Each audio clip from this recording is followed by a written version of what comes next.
Nes daug kas nori mediciną, bet kartu ir chemiją, tada pasirenka chemiją ir supranta, kad jiem patinka ta visa sintezės dalis ir jie tiesiog nori kurti tada tos vaistus, o ne juos išrašinėti.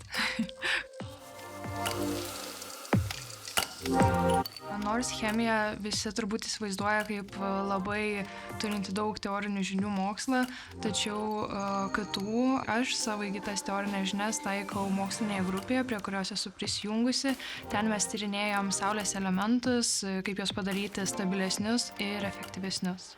Studijose mane supa bendraminčiai, tai mano kursiokai jau dabar yra prisijungę taip pat prie įvairių mokslinių grupių, nuo vaistų chemijos iki procesų inžinerijos, taip pat kai kurie jau dirba būtent chemijos srityje.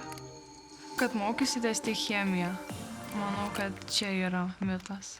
Nes kai atsidarai studijų programą, tai ten yra ne tik chemija, ten yra ir procesų inžinerija, ląstelės biologija, organinė, neorganinė chemijos, kosmetika.